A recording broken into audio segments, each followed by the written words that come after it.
हरे कृष्णा। आप सभी भक्तों को दंडवत प्रणाम। आप सभी का स्वागत है मॉर्निंग भगवत गीता की कक्षा में। तो आज हम श्लोक क्रमांक 20 को लेंगे। कल हमने श्लोक क्रमांक 19 हमने पढ़ा और समझा कि किस प्रकार मतलब जब पांडव तथा पांडवों के पुत्रों ने जब उनकी जब सेनाओं ने सभी लोगों ने मिलकर जब संग बजाया तो किस प्रकार मतलब जो धृतराष्ट्र के पुत्र थे उनके जो हृदय थे वो एकदम विदीर्ण हो गया, मतलब एकदम तहस नहस हो गए, एकदम उन लोग डर गए थे। तो हमने कल समझा श्लोक 19 में इन विभिन्न शंखों की ध्वनि कोलाहल पूर्ण बन गई जो आकाश तथा पृथ्वी को शब्दयमान करती हुई धृतराष्ट्र के पुत्रों के हृदय को विदीर्ण करने लगी। तो इस प्रकार हम कल श्लोक 19 को हम समझे। आज उसी का कंटिन्यू है श्लोक क्रमांक 20, जिसमें हम समझेंगे कि जो अर्जुन है वो अर्जुन जो है वो सैन्य निरीक्षण करेंगे, जिस प्रकार मतलब विभाजित किए थे शुरू में पहला चैप्टर। तो वो हम समझेंगे। तो हम श्लोक ले लेते हैं सबसे पहले। अथ व्यवस्थान दृष्टा धार्तराष्ट्रान् कपिध्वज प्रवर्ते शस्त्र समाप्ते धनु उद्यम्य पांडव ऋषिकेशं तदा वाक्यम् इदम आह महीपते। हरे कृष्णा। कोई पढ़ेंगे?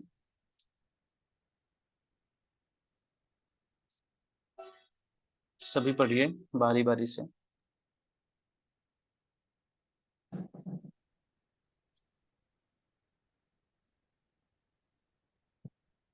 हरे कृष्ण। अथ व्यवस्थितान् दृष्ट्वा धार्तराष्ट्रान् कपिध्वजः प्रवृत्ते शस्त्रसम्पाते धनुः उद्यम्य पाण्डवः ऋषिकेशं तदा वाक्यम् इदम् अह महीपते। हरे कृष्णा। और माता जी में पढ़िए। हरे कृष्णा प्रभु जी। हरे कृष्ण माता जी। अथ व्यवस्थान अथ व्यवस्थितान् दृष्टा धार्तराष्ट्रान् कपिध्वजः प्रवृत्ते शस्त्र संपाते धनुर्धम्य पाण्डवः ऋषिकेशं तदा वाक्यम् मिदमाहं महीपते। हरे कृष्णा। हरे कृष्णा जी। हरे अहल्या माता जी आप पढ़िए। हरे कृष्ण प्रभु जी दत्त प्रणाम। अथ व्यवस्थितान् दृष्टा धर्तराष्ट्रान् कपिध्वज प्रवृत्ते शास्त्र संपदे धनु धनु उद्यमय पांडवा ऋषिकेशं तदा वाक्यम् इदम् आह महीपते। हरे कृष्ण प्रभु। और कोई हरे पढ़ना कृष्ण चाहेंगे? प्रभु जी। हरे कृष्ण हरे प्रभु कृष्ण जी। माता जी। अथ व्यवस्थिता दुष्टा धार्तराष्ट्रन् कपिध्वजा प्रवृत्ते शस्त्र संपाते धनुर्धम्य पांडव ऋषिकेशं तदा वाक्यमिदमाह महीपते। हरे कृष्ण प्रभु जी कुमुदनी माता जी आप पढ़ना चाहेंगे एक बार? म्यूट है माता जी, आपका आवाज नहीं आ रहा। मेरे पास अभी भगवत गीता नहीं है इसलिए नहीं पढ़ रही। अच्छा ठीक है। हिना माता जी आप पढ़ेंगे? जी प्रभु जी। हरे कृष्ण प्रभु जी। अथ व्यवस्थितान् दृष्ट्वा धार्तराष्ट्रान् कपिध्वजः प्रवृत्ते शस्त्र संपाते धनुर्धम्य पांडवः ऋषिकेशं तदा वाक्यम् इदाम महीपते। हरे कृष्ण प्रभु जी। हरे कृष्ण। ठीक है। तो इस श्लोक में क्या बताया जा रहा है वो हम थोड़ा सा समझते हैं। इस श्लोक में बता रहे हैं कि उस समय की है बात है जब धृतराष्ट्र के जब पुत्रों के हृदय उदीर्ण हो गए थे, मतलब तहस नहस हो गए थे, जब पांडव तथा पांडवों की जब सेनाओं ने संग बजाए थे। तो उस समय की बात चल रही थी। उस समय क्या हुआ था कि जो अर्जुन था, पांडु के पुत्र अर्जुन जो था वो एक रथ पे सवार हो गए जिसपे कपि ध्वज बना हुआ था, यानी जो हनुमान जी है वह ध्वज पर विराजमान थे। तो यहाँ पे लिखा है उस समय हनुमान से अंकित ध्वजा लगे रथ पर आसीन पांडुपुत्र अर्जुन अपना धनुष उठाकर तीर चलाने के लिए उद्यत हुआ। हे राजन, धृतराष्ट्र के पुत्रों को वह में खड़ा देखकर अर्जुन ने श्री कृष्ण से ये वचन कहे। अब देखिए जो अर्जुन है ना वो एकदम तैयार हो गए हैं, मतलब वो अपना एक धनुष रथ पे सवार हो गए हैं और धनुष उठा रहे हैं एकदम, मतलब वो तैयार हो गए यहाँ पे बता रहे हैं। और क्या कह रहे हैं, हे राजन, धृतराष्ट्र के पुत्रों को, मतलब वो एकदम तैयार हो गया और वो क्या बोल रहे हैं, अपने राजन बोल रहे हैं कि धृतराष्ट्र के पुत्रों को वायु में खड़ा देकर अर्जुन भगवान श्री कृष्ण से ये वचन कहे। उन्होंने धृतराष्ट्र के पुत्रों को देखा कि वो लोग किस तरीके से वहां पे मतलब खड़ा हुआ है, वहां पे मतलब रथ पे सवार है, बैठे हुए हैं। फिर जो अर्जुन है वो भगवान श्री कृष्ण से पूछते हैं। तो हम तात्पर्य लेते हैं एक बार, तात्पर्य शील प्रभुपाद की जय। युद्ध प्रारंभ होने ही वाला था।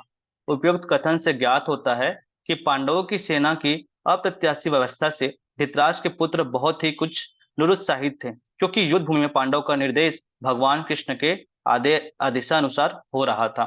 अब देखिए यहाँ पे एक चीज समझने वाला है कि जो धृतराष्ट्र के पुत्र थे वो बिल्कुल मतलब एकदम निराश हो गए थे, हताश हो गए थे। क्यों हताश हो गए थे? क्योंकि उसने देखा कि जो अर्जुन है उसके पक्ष में कौन है, उनके पक्ष में है भगवान श्री कृष्ण है। जो पांडव जो थे वो भगवान के निर्देश में कार्य कर रहे थे। तो इस तरीके से यहाँ पे लिखा हुआ है कि जो धृतराष्ट्र जो थे, धृतराष्ट्र के पुत्र बहुत कुछ निरुत्साहित हो गए थे, क्योंकि युद्ध भूमि में पांडवों का निर्देशन भगवान कृष्ण के आदेशानुसार हो रहा था। अब जहां पे भगवान के आदेशानुसार सब चीजें हो रहा था, यह देख रहे थे। आगे कहते हैं,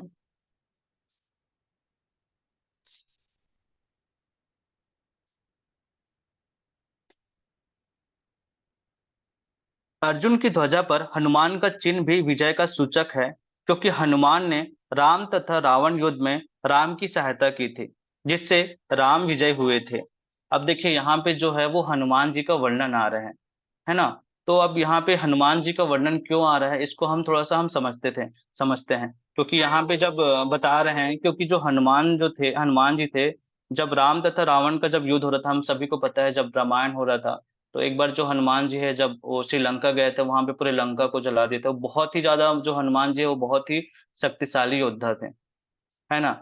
तो वही चीज यहाँ पे बताया जा रहा है। तो यहाँ पे जो है वो हनुमान जी का वर्णन क्यों आ रहा है, उसको हम एक बार समझेंगे। जो हनुमान जो जी थे वो जैसे 7 चिरंजीवी होते हैं, तो उसमें जो एक नाम है वो हनुमान जी का भी आता है। 7 चिरंजीवी मतलब कौन कौन है, जिसमें अश्वत्थामा, बलि महाराज, व्यासदेव, हनुमान जी और विभीषण और कृपाचार्य, और एक आते हैं परशुराम जी। तो 7 चिरंजीवी में जो है वो हनुमान जी का भी नाम आता है। तो उसके बाद कहते हैं, भगवान रामचंद्र जब अपने दिव्य साकेत धाम जा रहे थे, तो हनुमान जी को इस पृथ्वी पर ही छोड़ दिया था। हनुमान ने भगवान राम से यह वर मांगा था, जब तक आपकी कथा अर्थात आपका यश इस पृथ्वी पर रहे, तब तक मैं इस पृथ्वी पर जीवित रहूं। इस प्रकार हम देखते हैं कि हनुमान जी का जीवन भगवान के यश पर आधारित है। क्योंकि श्री राम की कीर्ति भी मिटने वाली नहीं थी, इसलिए हनुमान जी का भी जीवन कभी समाप्त होने वाला नहीं था। तो इस तरीके से जो 7 चिरंजीवी होते हैं उसमें एक हनुमान जी का भी नाम आता है। तो अब यहाँ पे अब हम समझते हैं कि जो हनुमान जी है वो किस तरीके से, यहाँ जो अर्जुन के जो रथ है वो यहाँ पे जो ध्वजा बोले वो किस तरीके से वो यहाँ पे विराजमान थे। तो यहाँ पर राम और हनुमान अर्थात श्री कृष्ण और हनुमान के रूप में विराजमान है। तो आगे कहते हैं, इस समय अर्जुन की सहायता के लिए उनके रथ पर राम तथा हनुमान दोनों उपस्थित थे। भगवान कृष्ण साक्षात राम हैं, और जहां भी राम रहते हैं वहां उनकी नित्य सेवक हनुमान भी होता है, तथा उनकी नित्य संगिनी वैभव की देवी सीता उपस्थित रहती है। अतः अर्जुन के लिए किसी भी शत्रु से भय का कोई कारण नहीं था। इससे भी अधिक इंद्रियों के स्वामी भगवान कृष्ण निर्देश देने के लिए साक्षात उपस्थित थे। इस प्रकार अर्जुन को युद्ध के मामले में सारा सत्परामर्श प्राप्त था। ऐसी स्थिति में जिनकी व्यवस्था भगवान ने अपने शाश्वत भक्त के लिए की थी, निश्चय ही विजय के लक्षण स्पष्ट होते हैं। तो यहाँ पर राम और हनुमान अर्थात जो भगवान श्री कृष्ण है वो राम है, वो साक्षात राम है।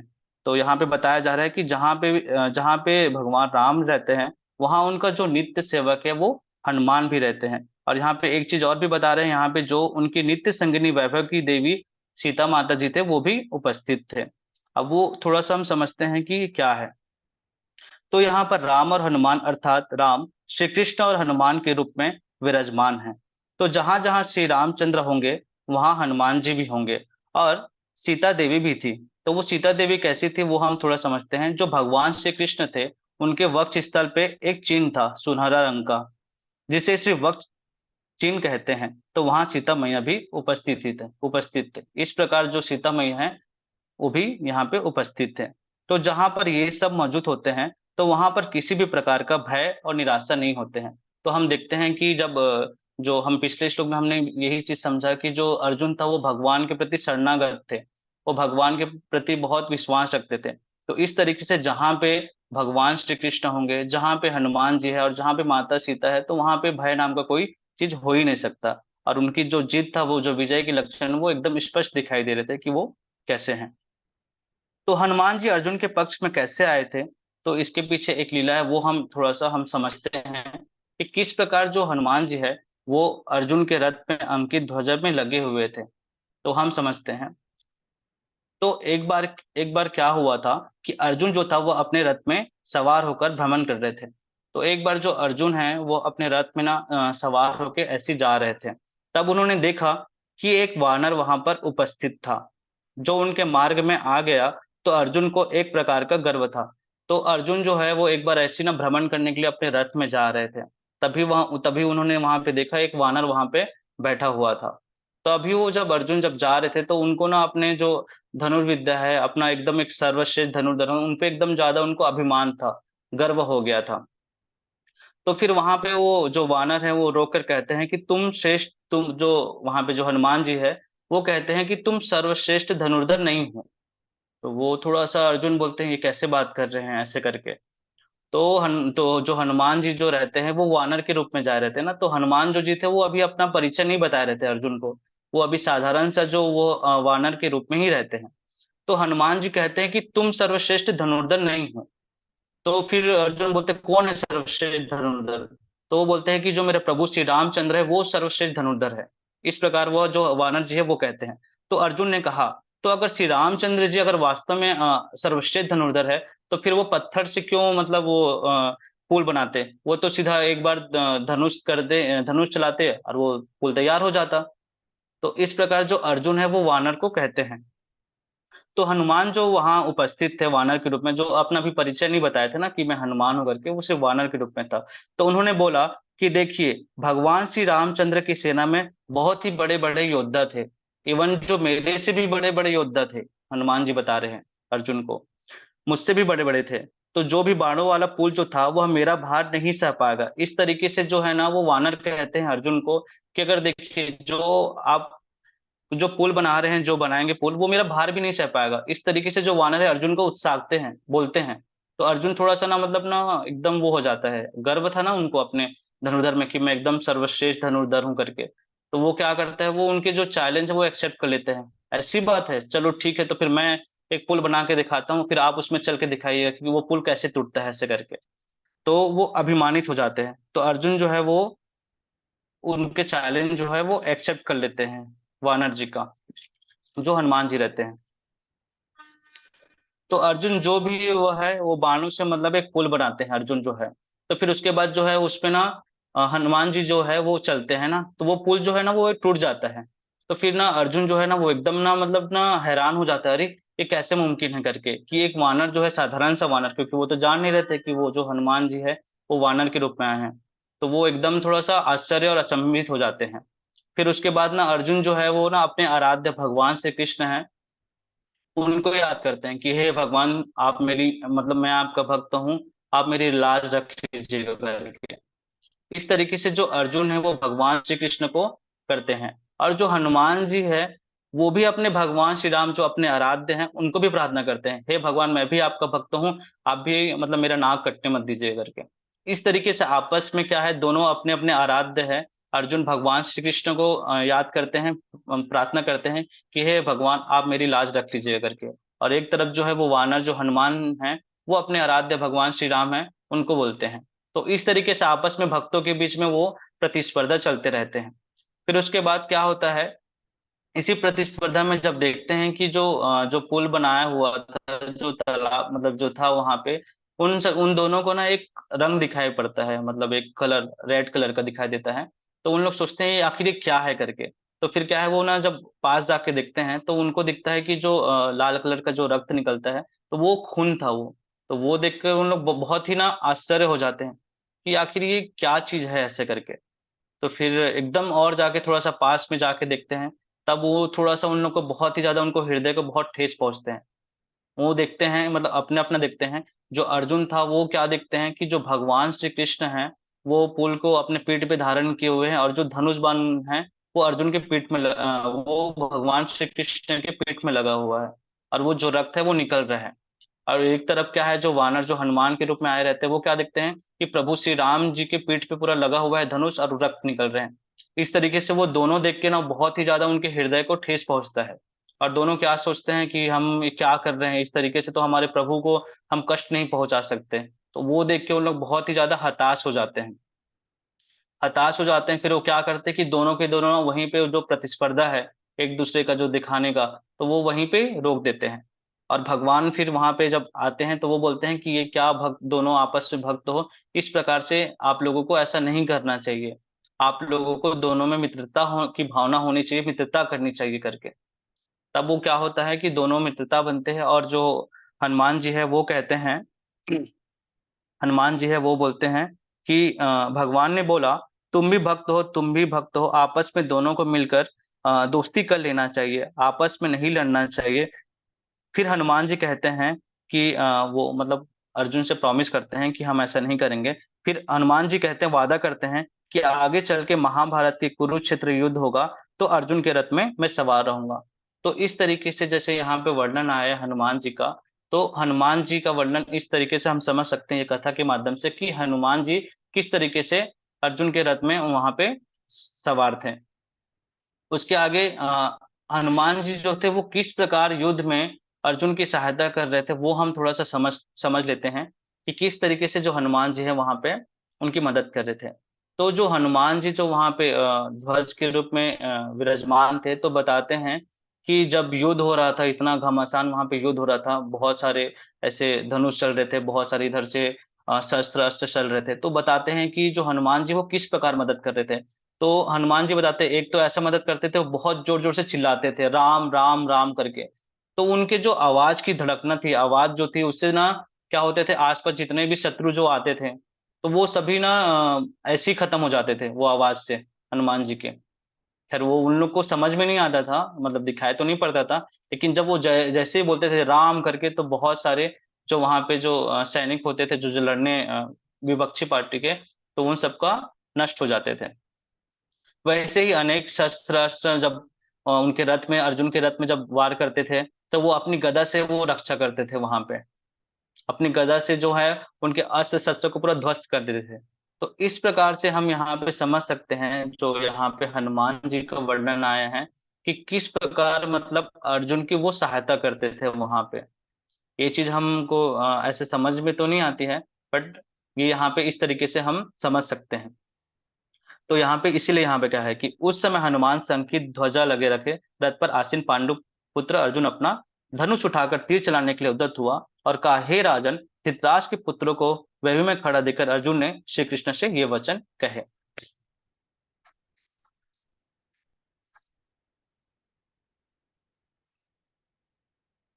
अभी थोड़ा सा और इसको थोड़ा सा समझ लेते हैं आगे।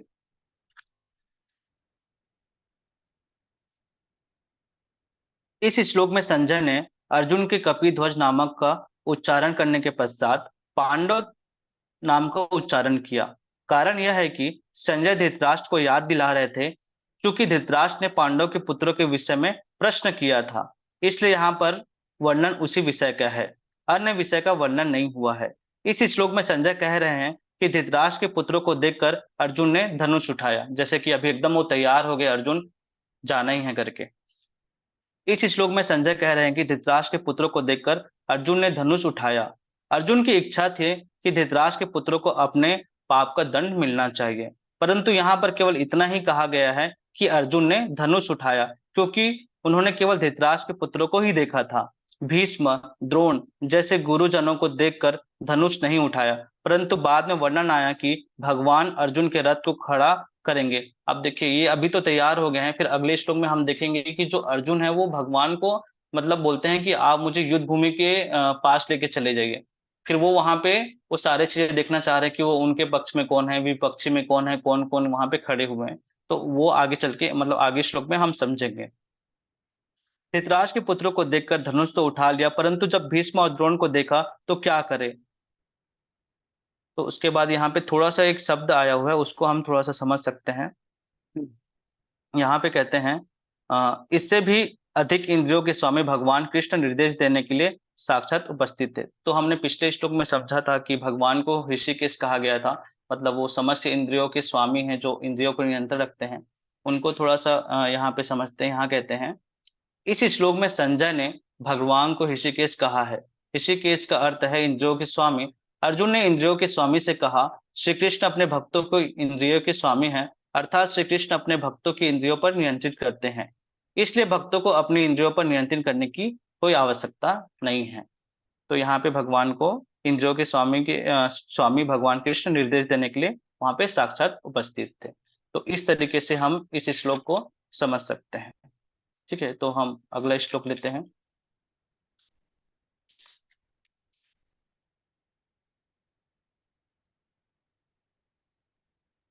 अब देखिए यहाँ पे जो है वो अर्जुन बोलेंगे। यहाँ पे अर्जुन उवाच लिखा हुआ है।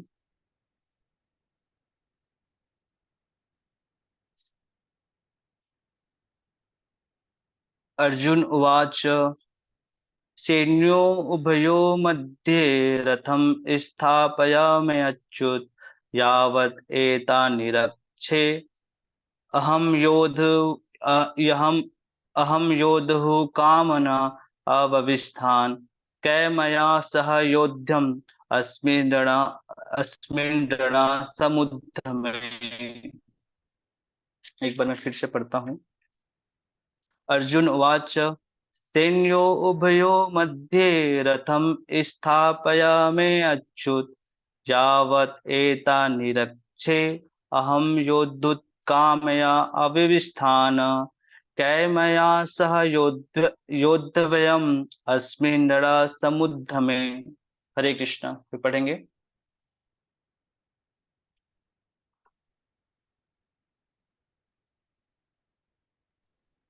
जी प्रभु। अर्जुन उवाच सेनयो उभयो मध्ये रथम स्थापयाम्यच्युत यावत् एतान् निरीक्षे अहं योद्धुत्कामा अवस्थितान् कैमया सह योद्धव्यम् अस्मिन् समुच्यमे। हरे कृष्ण। हरे कृष्णा। और माता जी प्रभु जी में पढ़िए। जी प्रभु जी, हरे कृष्णा। हरे कृष्णा। सेनयोरुभयो मध्ये रथं स्थाप्यमेच्युत यावदेतानि रीक्षेऽहं योद्धुकामनावस्थितान् कैर्मया सह योद्धा व्यमसि योद्धं व्यसीम मरणं समुद्यमे। हरे कृष्णा। हरे कृष्णा। जी प्रभु जी पढ़िए। हरे कृष्ण। अर्जुन उवाच सैन्योरुभयोर्मध्ये रथम स्थापयाम्यच्युत यावतेतान्निरीक्षेऽहं योद्धुकामनाम् अवस्थितान् कैर्मया सह योद्धव्यम् अस्मिन् रणसमुद्यमे। हरे कृष्णा। और कोई पढ़ेंगे माता जी में? अंकिता माता जी, आप पढ़ना चाहेंगे? हरे कृष्ण प्रभु जी। जी बोल।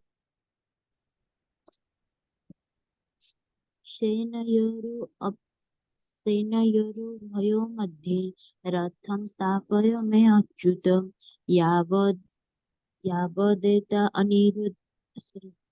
यावदेता अनिरीक्ष्य अयं योद्धुकामना अवस्थितानां कर्मया सह योद्धव्यमस्मिन् समुद्यमे। हरि बोल। तो अब यहाँ पे कह रहे हैं अर्जुन उवाच, अर्जुन ने कहा, हे अच्युत, कृपा करके मेरा रथ दोनों सेनाओं के बीच ले चले, जिससे मैं यहाँ उपस्थित युद्ध की अभिलाषा रखने वाले को और शस्त्रों की इस महान परीक्षा में जिनसे मुझसे संघर्ष करना है उन्हें मैं देख सकूं। अब देखिए पिछले श्लोक में भी क्या कहते पिछले श्लोक में अर्जुन ने कहा था कि अर्जुन ने कृष्ण से ये वचन कहे। तो अब अर्जुन भगवान श्री कृष्ण से कुछ कहना चाह रहे हैं। अब क्या कह रहे हैं हम उनको थोड़ा सा समझते हैं। अर्जुन कह रहे हैं, हे अच्युत। तो ये यहाँ पे जो अच्युत शब्द आया है उसको हम थोड़ा सा हम पहले समझेंगे कि यहाँ पे भगवान को आखिर ये क्यों कहा जा रहा है। तो यहाँ पे बताया गया है कि भगवान श्री कृष्ण को अच्युत क्यों कहा गया है। यद्यपि भगवान श्री कृष्ण अनेकों अवतार धारण करते हैं, परंतु फिर भी गोलोक धाम में अपनी नित्य लीलाओं में अनुरक्त रहते हैं, अर्थात वे अपनी लीलाओं से कभी भी च्युत नहीं होते, इसलिए भी उन्हें अच्युत कहा जाता है। तो यहाँ पे अच्युत भगवान को क्यों कहा जाता है वो बताया गया है। अर्जुन कह रहे हैं भगवान से, हे अच्युत। भगवान को कृष्ण नाम से पुकार रहे हैं, अच्युत नाम से पुकार रहे हैं। च्युत का मतलब क्या होता है वो हम थोड़ा सा समझते हैं। जो अपने स्तर अपने पोजीशन से नीचे गिर जाने को च्युत कहा जाता है। मतलब देखिए यहाँ पे अच्युत बोला है, मतलब जो अपनी जो एक स्तर होता है ना, जो पोजीशन होता है उससे ऊपर नहीं गिरते हैं। लेकिन जो च्युत शब्द आता है उसमें क्या होता है कि जो अपने स्तर से नीचे गिर जाते हैं। तो भगवान को यहाँ पे जो है वो अच्युत कहा रहा है। क्यों? क्योंकि भगवान जो है वो अपनी पोजीशन से, मतलब वो अपने, जैसे यहाँ पे हमने समझा कि वो धराधाम में इतने अवतार लेते हैं, फिर भी वो यहाँ नीचे अपने स्तर से नहीं गिरते, वो एज इट इज रहते हैं। तो यहाँ पे वही कहा है। तो अर्जुन ने कहा हे अच्युत करके। आप में से कितने ठीक है, तो ये बोला गया है। तो फिर आगे कहते हैं, कृपा करके मेरे रथ दोनों सेनाओं के बीच ले चले, जिससे मैं यहाँ उपस्थित युद्ध की अभिलाषा रखने वाले को और शस्त्रों की इस महान परीक्षा में जिनसे मुझे संघर्ष करना है उन्हें मैं देख सकूं। हम तात्पर्य पढ़ते हैं एक बार। तात्पर्य बस शील प्रभुपाद की जय। यद्यपि श्री कृष्ण साक्षात श्री भगवान हैं, किंतु वे अहेतु की कृपावश अपने मित्र की सेवा में लगे हुए थे। वे अपने भक्तों पर स्नेह दिखाने में कभी नहीं चूकते, इसलिए अर्जुन ने उन्हें अच्युत कहा है। सारथी रूप में उन्हें अर्जुन की आज्ञा का पालन करना था और उन्होंने इसमें कोई संकोच नहीं किया, अतः उन्हें अच्युत कहकर संबोधित किया गया है। अब देखिए यहाँ पे हम एक चीज समझ सकते हैं। जैसे हाँ, सपोज हमको कोई बोला जाता है कि आप ड्राइवर बनेंगे क्या करके, मतलब जैसे हमको बोला जाता है ना कि आप मेरा ड्राइवर बन जाइए, आप ये कर लीजिए। तो यहाँ पे देखिए जो भगवान है वो अच्युत क्यों कहा गया है, और भगवान कितने करुणामय अपने जो मित्र थे और जो उनके भक्त भी थे अर्जुन, उसके लिए वो यहाँ पे ड्राइवर बन गए। यहाँ पर भगवान जो है वो अपने भक्त के लिए ड्राइवर बन गए। तो हम सबको ये गलतफहमी नहीं होना चाहिए कि जो भगवान है, जो छह ऐश्वर्य है भगवान के ऊपर, जो भगवान इतने मतलब ऊपर है, वो किस तरीके से वो अर्जुन के ड्राइवर बन गए, वो उनके किस तरीके से सारथी बन गए। तो इस तरीके से हमको नहीं देखना है कि जो भगवान है वो कैसे ड्राइवर बन गए, क्या वो अपने स्तर से नीचे आ गए हैं, क्या उनके जो सारी चीजें, जो भगवान इतने वैभवशाली हैं जिनके बारे में हम सुनते हैं, तो वो किस तरीके से अर्जुन के जो सारथी बन गए हैं। क्या हम यहाँ पे इस तरीके से हमको नहीं सोचना चाहिए। तो यहाँ पे वही बता रहे हैं, यहाँ पर भगवान जो है वो अपने भक्त के ड्राइवर बने हुए हैं। तो हम सबको ये गलत फहमी में नहीं पड़ना चाहिए कि भगवान ड्राइवर बन चुके हैं, इसका मतलब भगवान गिर चुके हैं अपने स्तर से। तो इस तरीके से हमको नहीं सोचना चाहिए। तो ये क्या है, ये तो शूद्रों वाला काम है, स्तर का काम है। तो इस तरीके से हमको भी नहीं सोचना चाहिए कि कैसे भगवान ड्राइवर बन गए। तो हमको इस तरीके की सोच नहीं रखना चाहिए कि जो ड्राइवर का काम है वो तो एक शूद्र लोग करते हैं, क्या वो अपने स्तर से नीचे गिर गए हैं क्या। तो इस तरीके से हमको नहीं सोचना चाहिए, क्योंकि जो भगवान होते हैं उनके जो कार्यकलाप जो भी कुछ भी करते हैं उनको इफेक्ट नहीं करते हैं भगवान को। जैसे भगवान यहाँ पे उनके ड्राइवर बन गए हैं तो उनको ये सब चीजें इफेक्टेड नहीं करते, वो एज इट इज रहते हैं वो। तो यहाँ पे वही कह रहे हैं, भगवान किसी भी प्रकार से कर्म या किसी भी कार्यकलाप से इफेक्टेड नहीं होते हैं। तो अर्जुन भी जानते हैं कि जो अर्जुन है वो भी जानते हैं कि भगवान श्री कृष्ण जो है वो साधारण नहीं है। भगवान है करके उनको पता था, मतलब एक महान व्यक्ति है करके, अभी एकदम ज्यादा उनको रिवील नहीं किए थे, है ना। तो वो जानते थे कि भगवान भी है करके, ये भी जानते थे। तो लेकिन अभी जो लीला का भाव था, जो लीला चल रहे थे, वो इस तरीके से यहाँ पे बताना चाह रहे हैं। तो अभी वो भगवान है, उनको अभी ज्यादा कुछ अभी बताया नहीं है ना यहाँ पे। यहाँ पर जो अर्जुन था वह भगवान को आदेश दे रहे हैं। क्या आदेश दे रहे हैं वो हम थोड़ा सा समझ लेते हैं कि किस तरीके से जो अर्जुन है वो भगवान को आदेश दे रहे हैं। तो यहाँ पे जो अर्जुन है वो भगवान को आदेश दे रहे हैं, क्या दे रहे हैं कि जो मेरा रथ है वो दोनों सेनाओं के बीच में आप ले जाइए। क्यों ले जाना चाह रहे हैं, क्यों मतलब अर्जुन भगवान को इस तरीके से ऑर्डर दे रहे हैं, मतलब आदेश दे रहे हैं अर्जुन, बताइए यहाँ पे। तो वो जो अर्जुन है वो देखना चाह रहे हैं जो दोनों सेनाओं के बीच में जाके कि मेरे पक्ष में कौन है और जो धृतराष्ट्र जो उनके पक्ष में कौन है वो देखना चाह रहे हैं आपस में, कि मेरे पक्ष में कौन कौन योद्धा है, मेरे पक्ष में जो लड़ने आए हैं और जो मेरे विरोधी है वो कौन कौन है वो देखना चाह रहे हैं। तो इस तरीके से जो है अर्जुन है वो भगवान को आदेश देते हैं कि आप ले जाइए करके। अब सबसे इंपॉर्टेंट चीज यहाँ पे ये है समझने की बात कि जो अर्जुन है वो भगवान को, देखिए यहाँ पे वो भगवान को ऑर्डर दे रहे हैं ना। तो यहाँ पे यहीं से हमको एक चीज समझने मिलती है, तो यहाँ पे लिखा है सारी समस्या जो यहाँ से प्रारंभ होता है, यहाँ से शुरू होता है प्रॉब्लम। देखिए यहाँ पे हमको भगवान को कभी भी ऑर्डर मतलब आदेश नहीं देना चाहिए, हमको इस बात का याद रखना चाहिए, बल्कि भगवान के बताए गए आदेश निर्देशों को फॉलो करना चाहिए। भगवान आदेश देते हैं कि शास्त्रों शास्त्रों में बताते हैं, तो इन सबको हमको पालन करना चाहिए। तो देखिए जैसे अर्जुन ने भगवान को आदेश दिया कि आप मुझे दोनों सेनाओं के बीच में ले जाइए, तो वो एक तरीके से वो अर्जुन है वो भगवान को आदेश दे रहे हैं, ऑर्डर दे रहे हैं। तो इस तरीके से हमको भगवान को आदेश ऑर्डर नहीं देना चाहिए, क्योंकि देखिएगा आगे जो चल के जो अर्जुन है वो मतलब रोते हैं, मतलब वो किस तरीके से वो बताएंगे आगे चल के, किस तरीके से उनके हाथ पैर कांपते हैं, किस तरीके से वो परिस्थिति आते हैं। तो वो सारी चीजें हम समझेंगे आगे श्लोक में।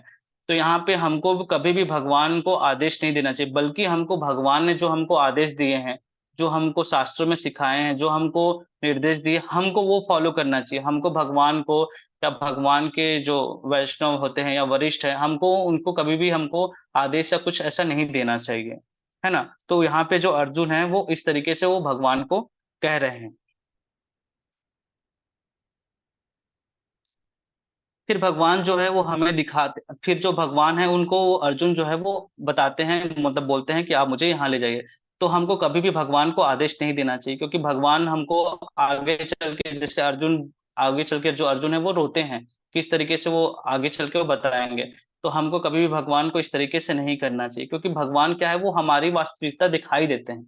तो अर्जुन की जो वास्तविकता है वो आगे चल के दिखाएंगे, जिस प्रकार अभी अर्जुन ने बोला है।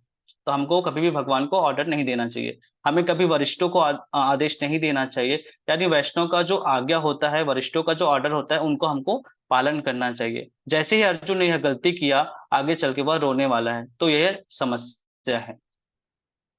तो हमको यहाँ पे एक चीज और समझना चाहिए, जो भगवान है उनके पास बहुत सारे गुण होते हैं, अलग अलग प्रकार के जैसे गुण है। जैसे कि जो भगवान है वो सबसे ज्यादा मतलब ज्ञानी है, जैसे बोलते हैं ना उनके पास सबसे ज्यादा नॉलेज है भगवान के पास। उनके पास एक ईश्वर ये भी है कि वो सर्वोच्च ज्ञान उनके पास है ना। तो हमको भगवान को किसी भी प्रकार की बताने की कहने की कुछ जरूरत नहीं, जिस प्रकार अर्जुन ने यहाँ पे उनको आदेश दिया है ना। तो यहाँ पे हम एक चीज को समझ सकते हैं। और सबसे अमीर जो है भगवान, एक उनके पास ये भी है वैभव है कि भगवान सबसे अमीर भी है, मतलब भगवान के पास जो है वो लक्ष्मी भी है ना। और सबसे ज्यादा मतलब प्रसिद्धि फेम जो है वो भगवान के पास है। और सबसे ज्यादा सौंदर्य जो है वो भगवान के पास है। और सबसे आखिरी में जो है एक बल है वो भगवान के पास है। इस तरीके से जो भगवान की हम देख सकते हैं कि अलग अलग प्रकार से उनके पास वैभव है, उनके पास गुण है। फिर भी इसमें एक चीज यहाँ पे जो बता रहे हैं वो हम थोड़ा सा समझते हैं। भगवान के पास एक सबसे ज्यादा इंपॉर्टेंट गुण है, वो है वैराग्य है। वैराग्य है। ये 5 गुण होने के बाद भी भगवान का एक गुण जो है वो बहुत ही सुंदर गुण है, वो है वैराग्य है। कि किस प्रकार वो अपने भक्तों के लिए जो है वो ड्राइवर बन जाते हैं। उन्होंने अपना भगवान का जो गुण होता है वो छोड़ दिया। 5 गुण होने के बाद भी, मतलब उनके पास संपूर्ण ज्ञान है, बल है, वैराग्य है, धन है, सब चीज होने के बावजूद भी वो भगवान ने सब चीज को त्याग करके उन्होंने क्या किया, अपने भक्त के लिए वो एक ड्राइवर बन गए। यह भक्त के लिए यह बनना पसंद किया भगवान ने। तो इसको यह बहुत बड़ी बात है कि मतलब कि वो अपने भक्त के लिए वो किस तरीके से ड्राइवर बन गए। तो आगे पढ़ते हैं।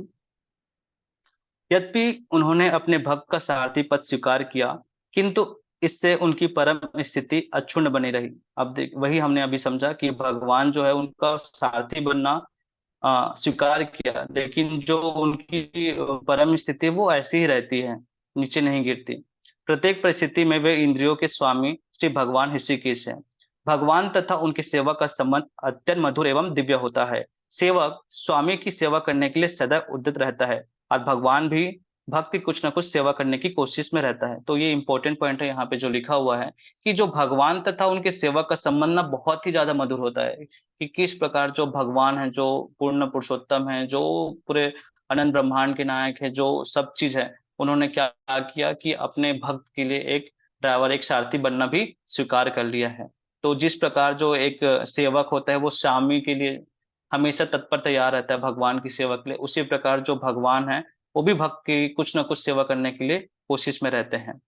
वे इससे विशेष आनंद का अनुभव करते हैं कि वे स्वयं आज्ञादाता न बने, अपितु उनके शुद्ध भक्त उन्हें आज्ञा दे। चूंकि वे स्वामी हैं, अतः सभी लोग उनके आज्ञा का पालक है, और उनके ऊपर उनको आज्ञा देने वाला कोई नहीं है।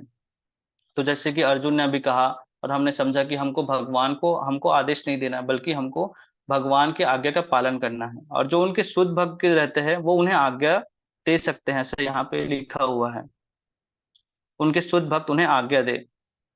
किंतु जब वे देखते हैं कि उनका शुद्ध भक्त आज्ञा दे रहा है, तो उन्हें दिव्य आनंद मिलता है, यद्यपि वे समस्त परिस्थितियों में अच्युत रहने वाले हैं। भगवान का शुद्ध भक्त होने के कारण अर्जुन को अपने बंधु बांधवों से युद्ध करने का भी तनिक इच्छा नहीं थी, किंतु दुर्योधन द्वारा शांतिपूर्ण समझौता न करने, हठ मीरता पर उतारू होने के कारण उसे युद्ध भूमि में आना पड़ा।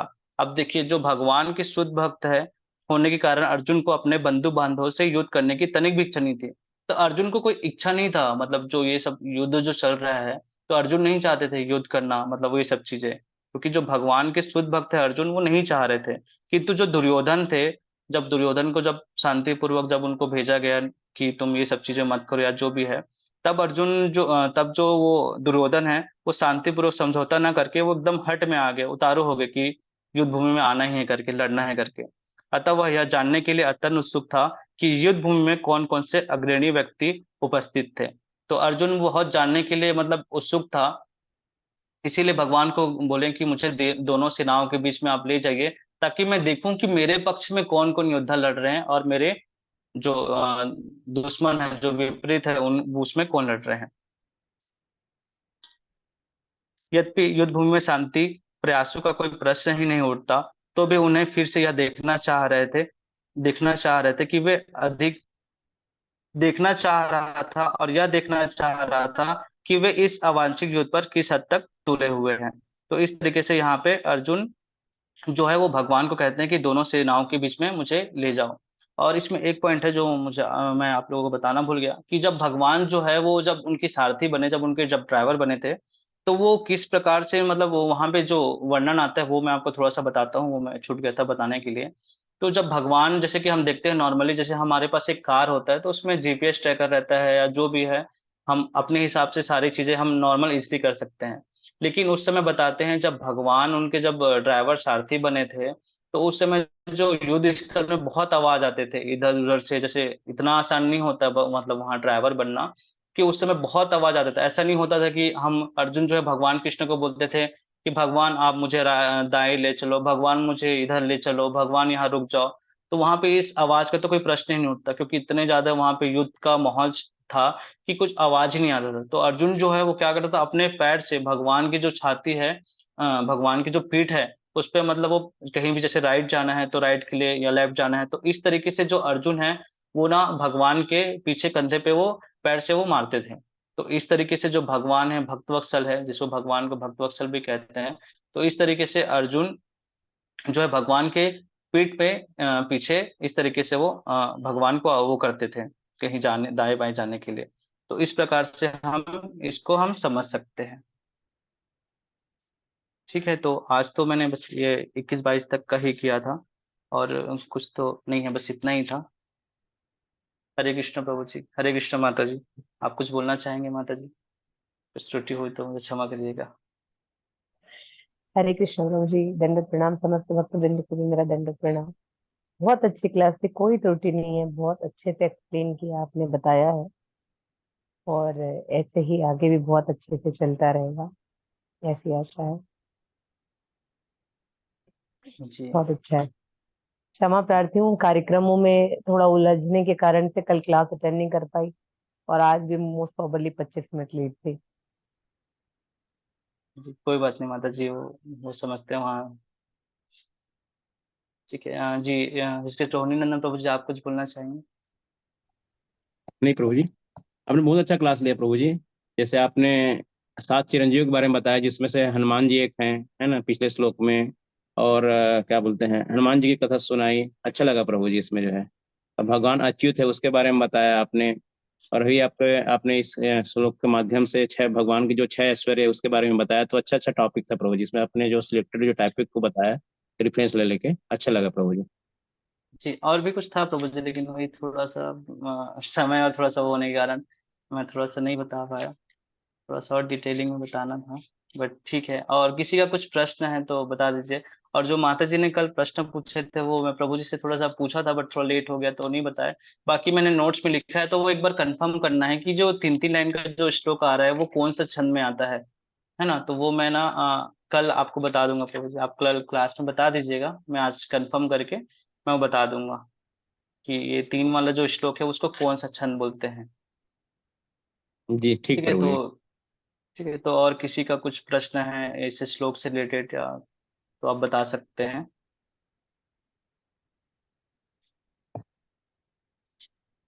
ठीक है। ठीक है, तो आज का सेशन यहीं पे समाप्त करते हैं। एक बार सभी लाउडली हरे कृष्ण महामंत्र बोलेंगे। हरे कृष्णा हरे हरे कृष्णा हरे कृष्णा कृष्णा कृष्णा कृष्णा कृष्णा कृष्णा हरे हरे, कृष्णा हरे कृष्णा राम कृष्णा हरे हरे हरे, राम, हरे राम राम राम राम हरे राम, हरे। हरे हरे। जगत गुरु श्रील सभी प्रभुपाद की भक्तविंद की, प्रभुपाद की जय। जय सभी भक्तविंद की, की जय। जय निताय गौर प्रेमानंदे। हरि हरि हरि हरि हरि बोल। हरि बोल। हरे हरे